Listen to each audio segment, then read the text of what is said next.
Wandsworth Radio. Yes, hello. Well, news has just broken out that 2016 has leaked online. Yes, we're getting that year early. Events will occur in the future, but we're getting them right now. That's right. We will have a number of special reports basically telling you about those potential happenings that will be happening next year, but we have them here right now. Obviously, we have to be very, very careful that we don't reveal too much because it might splinter the space-time continuum, and maybe Katie Hopkins won't be eaten by a gigantic fish. Okay, some more news coming in now. I can just say that in January 2006, which isn't too far away, on the 8th, it will appear that Jeremy Corbyn will stop being hunted by the right-wing media. As we know, that happens a lot. Everything he does in the past has been dragged out, but they just can't find anything. So what they're going to do is they're going to build a robot, like in Terminator. They're going to build a robot in January the 8th, 2016, send it into the future and disguise it as a 1950s pin-up. That's right, so Mr. Corbyn is going to be seduced, hopefully, in the future in 2057 by a robot. We just got more confirmation now about Jeremy Corbyn, I should say. I don't know who the other person was. It feels about that. In March 2016, he's going to say, well, actually, by 2059, I will be dead. So if I am seduced by a giant robot, it's more of a consentish.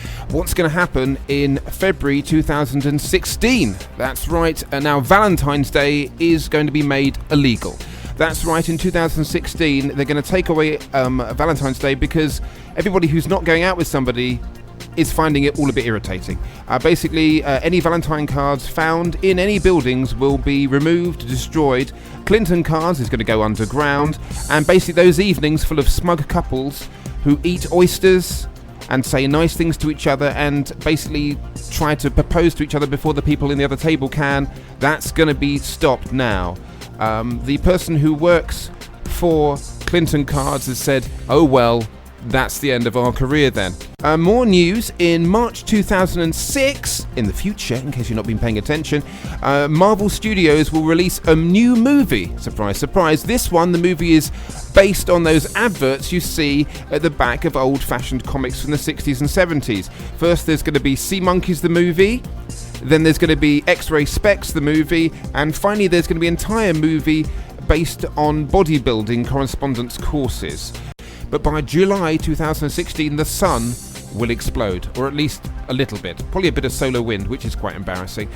This revelation will be basically affect mainly upper middle class people with slightly smug solar panels in Surrey, so no biggie there.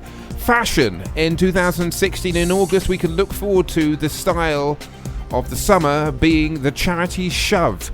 Basically, you get stripped naked, pushed into an Oxfam shop or any other charity shop, and basically have to scrabble your way out with whatever clothes you may be able to find about your person. So that's pretty cool. Stuff to look forward to there.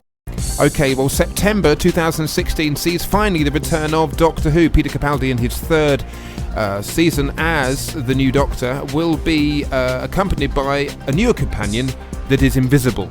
This turned out actually to be a production error, as the actress that they employed turned out to be, you couldn't see her in front of a camera. She may be a vampire, I'm not sure.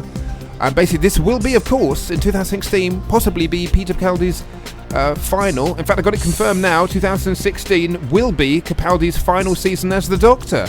The new actor will be decided by a public vote. 12 character actors will be forced to live in a big blue Big Brother type box house and compete in brain-numbing and wacky skits and sketches. And that will be who the new Doctor Who will be. Okay, so now October will see the national speed limit change from 70 to 71. This minimal difference will actually change a lot of people's lives, mainly the people who paint the road safety signs.